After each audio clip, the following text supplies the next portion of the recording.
writers. Welcome to the Pick Up the Pen podcast. I'm your host, Sadie Chelsea, and this is episode number 3, where we're going to be talking about how to get noticed as a writer to be a published author while you are in an ocean filled with thousands and thousands, maybe even millions, of other writers. How do you get noticed? How do you get picked to publish your story? And how do you stay positive throughout this process when it can feel so long, so daunting? I chose this topic today because recently I had quite a few writers reach out to me telling me how they feel discouraged, how they don't think that they're going to ever get published, or how maybe they've been published before, but they're sending out query letters to publishers and the wait is so long, or they just get all these rejection letters and they don't think that they're ever going to be chosen. There was one message in particular that really struck me and seemed to encompass this feeling that a lot of writers are dealing with. And this writer who reached out to me, she's actually already a published author, but she said to me, my biggest challenge is staying positive. There are literally millions of writers, and it's so hard to get noticed. Yes, we're all in the same boat, and as much as that feels good, it also reflects the fact that only one of us out of every 10,000 might be chosen to take it higher. I'm a dreamer, but I'm also a realist. I first want to thank the writer who sent that in. Thank you for sharing that with me and with this audience. I think the response to this isn't going to necessarily be something you want to hear, but it's something that you have to hear. At the end of that letter, it said, I'm a dreamer, but I'm also a realist. Well, this comes down to our minds. Our minds are a great tool, but we don't use it like a tool.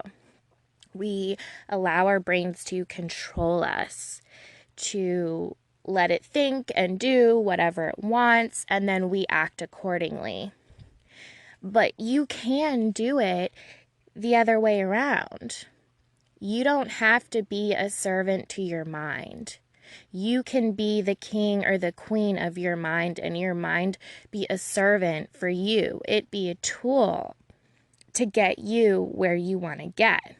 So even if you're a realist, or, you're looking at your surroundings and you're like, hey, there's millions of writers out here. I don't know if I can get noticed. I'm never going to get noticed. Well, here is the part that you don't want to hear. Your attitude and your thoughts are going to reflect in your reality. If that is what you're thinking, that is what you're going to experience. This is something that is hard for us to take in because it's so much easier for us to believe that we're not responsible. Things that happen, say, you thought of a friend that you haven't spoken to in 2 years, and all of a sudden she calls you 2 seconds later. Or maybe you have a bill that's due today and you're like, oh my gosh, I need money. And then all of a sudden your boss just happens to give you a bonus that same day, a surprise one you weren't expecting. These moments we chalk up to coincidence. Typically, we don't say thank you until we get what we want, right? Like, we're at the table and we have food. We're like, yes, thank you for this food. Or, we have money and we get to go shopping. Yes, thank you for these new clothes. Or thank you for this vacation. Well, it's already happening. So you're saying thank you. But because we say thank you for things that have already happened, that's what your mind is going to align to. So if you say, yes, I got a publisher. Thank you, thank you, thank you. Someone noticed me. Yes, I have an audience who loves my work. Thank you, thank you, thank you. If you say thank you for those things, your mind's going to think it's already happened.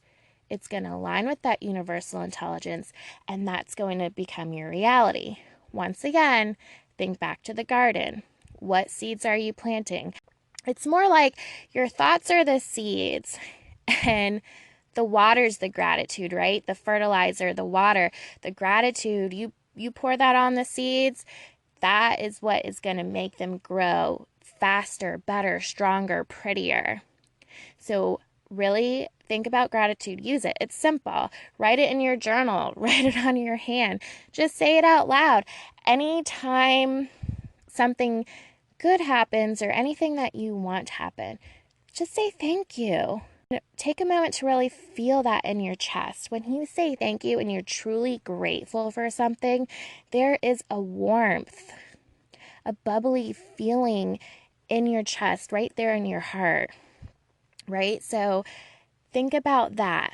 When you're giving thanks for something that you want to happen, try to really give enough gratitude and feel it in your chest to make it real. Okay, so there's one more way, the fourth way. And right before we get into that, I want to go ahead and thank our sponsor for the day. This episode is brought to you by Spotify. On Spotify, you can listen to all of your favorite artists and podcasts in one place for free. Spotify has a huge catalog of podcasts on every topic, including the one you're listening to right now. On Spotify, you can follow your favorite podcasts, download episodes to listen to offline, and easily share what you're listening to with your friends on Instagram. If you haven't done so already, be sure to download the Spotify app and search for Pick Up the Pen with Sadie Chelsea. Also, make sure to follow me so you never miss an episode of Pick Up the Pen.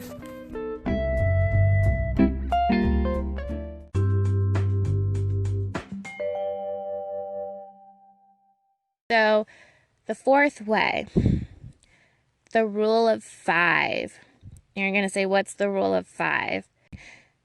The rule of 5 is the 5 people that you hang out with the most.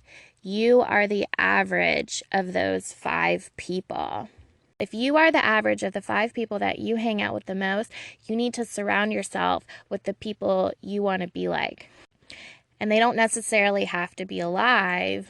You know, there's great mentors from the past who've written a lot of books, or, you know, you can listen to old radio shows, talk shows, videos, documentaries. However you want to be around that person, whether they're passed away or they're present, you need to surround yourself with 5 people, 5 personalities that you want to be like, because you will be the sum of those people. So if you're hanging out with writers who are like, man, it's so hard to write. I hate writing. I never have time for writing. Writing sucks. I want to be a writer, but it's so hard. I'm never going to get published. No one wants to read my words. They stink. If you're surrounding yourself with that kind of attitude, with those kind of people, that is going to rub off on you. That's going to get into you, whether you want it to or not. You can sit here and be like, well, I have, a great shield, and, words are just words. And no, it is in your nature. It is a basic human instinct. We are who we hang out with, who we surround ourselves with. You can look into that all the way through history. It is something that has kept us alive, has helped our ancestors survive. It's something that's allowed us to live and get here today. So that's not just going to go away. That's in your veins, in your blood, in your mind. Like, it's all there. You can't just shun it and say, no, I'll hang out with whoever I want. It's not going to bother me. You're just in denial. You're kidding yourself. Surround yourself with people you want to be like. If you want to be a published author and people care about your words, then you need to hang out with those people who are like, yes, I love writing. I write every day. I write whenever I can. Writing is great. I'm a published author. I know great publishers. I have an awesome audience. I have a great agent. Hang out with those people. You want to be like them, you need to hang out with them. Now, you might be saying, okay, those 4 things are really great. I can do that. But how do I actually go about it?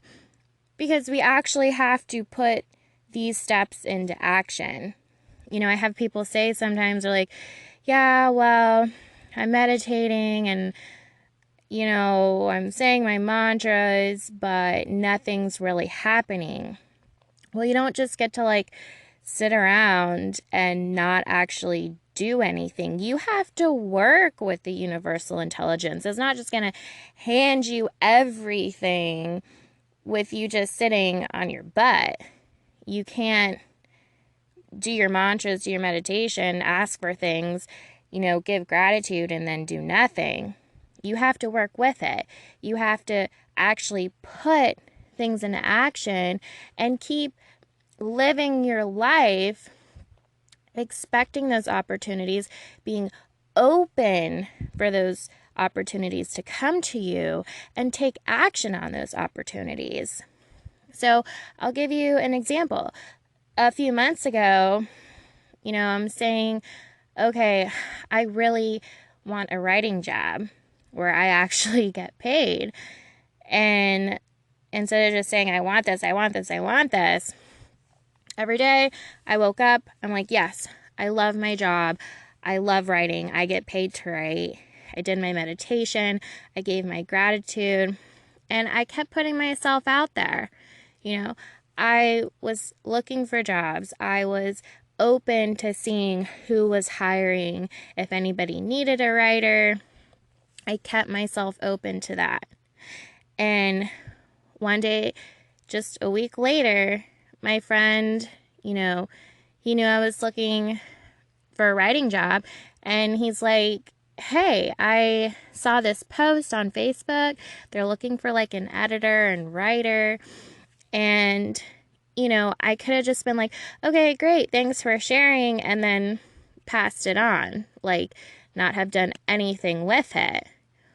But if you're asking for something and the opportunity presents itself, you need to take that action on it. So I took the ad he gave me.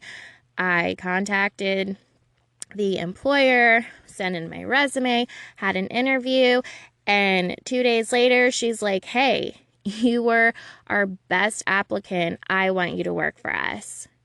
And so now I get to be an editor and a writer with a company, you know, get paid for it. It's exactly what I asked for.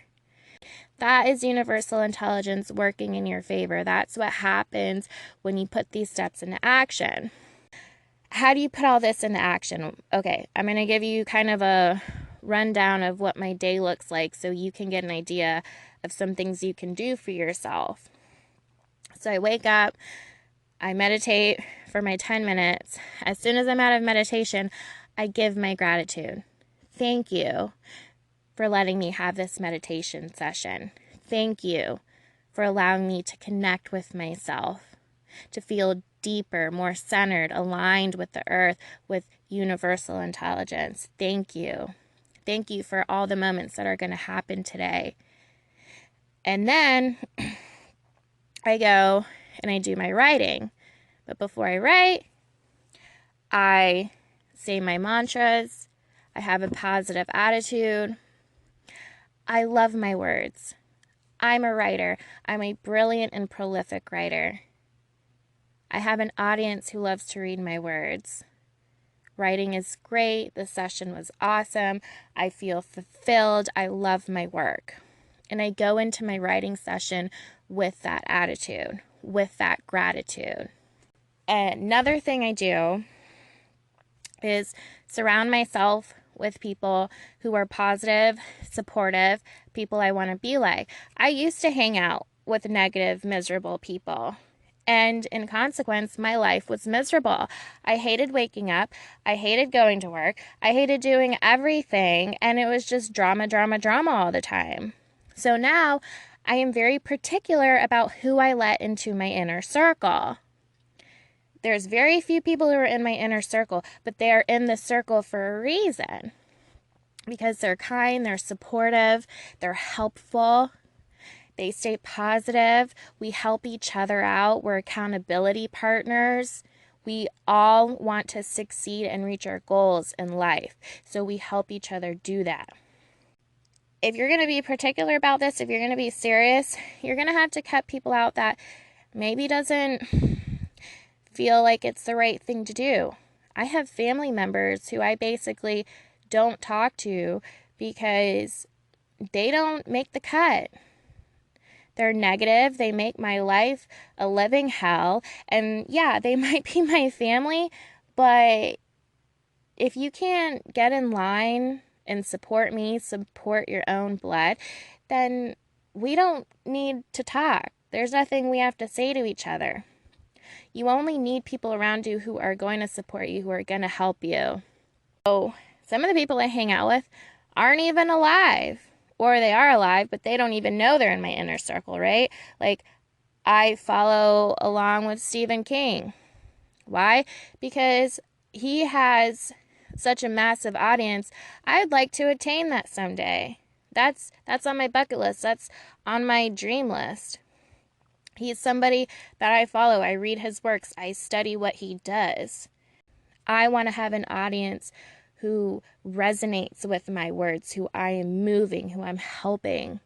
And so I read their books. The people that have done that, I read their books, I study them.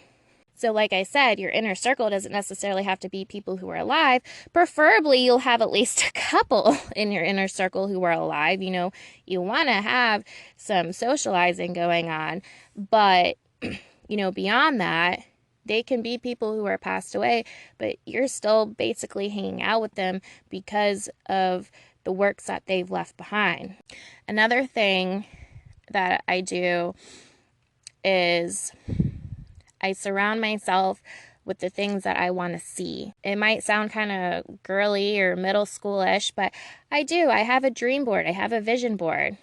You know, on there is best-selling books, conferences, awards, things like that are on my writer's list. Those are on my vision board. And I keep my vision board near me so I can see that every day. You know, I'm asking, I'm envisioning, I'm believing, I'm having faith every day. I surround myself with that every day because that is what I want to experience. I want my reality to be like that, and so I'm crafting it that way. Another thing I've done is I went on to, like, you know, a Word document and canva.com, and I created my book cover. And right on there, you know, I put New York Times best-selling author with the title by Sadie Chelsea. I printed that out and I put it right on my desk, right where I write every day. And I look at that every day. I envision that. I believe that. And that's kind of like the popular story with, you know, everyone loves to talk about this, Jim Carrey, right? He was like super poor, living out of his van, and he wanted to be an actor. So he writes himself this $1 million check on a specific date, and like a year later, he literally gets handed a $1 million check on the very date that he wrote on his, you know, vision check. And he gets this real $1 million check after he did the Dumb and Dumber movie. So everyone loves to talk about this story because not only is it inspiring, but it's a great example of what can happen if you put these 4 tools into action. You meditate, you ask for what you want, and you give gratitude. You hang out with those that you want to be like. And I really want you to keep thinking about your garden because it's a good metaphor. You know, your mind is your garden. And the thoughts the beliefs, the attitude that you put into that soil, that's what's going to come up. Whatever sprouts from that ground is going to be your reality.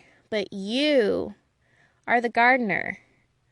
You are the king, the queen of that garden. You get to choose what seeds you put in there and what you want to harvest. So if right now what you're harvesting, you don't like it, you can change that anytime. Take those old seeds out, rip those old plants up, put new seeds in. Every day, put these steps into action. Wake up. Tell yourself, I'm a writer. I'm a brilliant writer. I'm a published author. Have your dream board. Have your book cover by your side. Set reminders on your phone.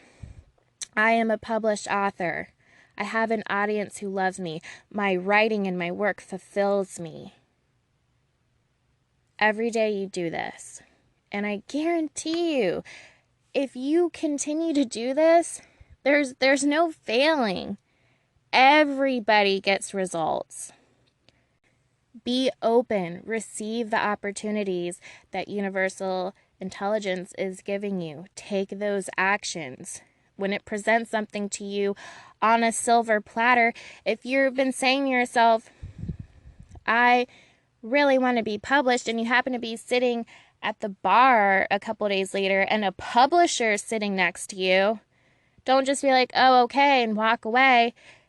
Hit that publisher up. Hey, you're a publisher. I'm a writer. Universal intelligence just sat a publisher right next to you. If you're at the library or the bookstore, and someone's saying, man, I really want to read a good book. I don't know what I'm going to read next. What am I going to read next? Universal intelligence giving you an opportunity right there on a silver platter. Don't walk away. Take it. Be open-minded and take it. Hey, you're looking for a book? Why don't you read my book? Give me some feedback. Jump on those opportunities. Don't ignore them. They're around you all the time. But you have to be open enough. Your mind has to be open enough, and you have to be focused enough to see it, to notice it. You have to be aware. So put in the work, stay open, be aware, hop on those opportunities. And that's basically the recap. The main thing is, you are whatever you think you are. Your reality is whatever you're believing it to be. If you think you're never going to get published, if you think no one's ever going to notice you or read your work, that's the kind of life you're going to have. If you're going to think to yourself, I'm a great writer, I'm fulfilled in my work, I have a great publisher, a great agent, people love my words, that's what you're going to have. That is the life you get to experience. You do these things, you're going to get noticed by a publisher. You're going to be published.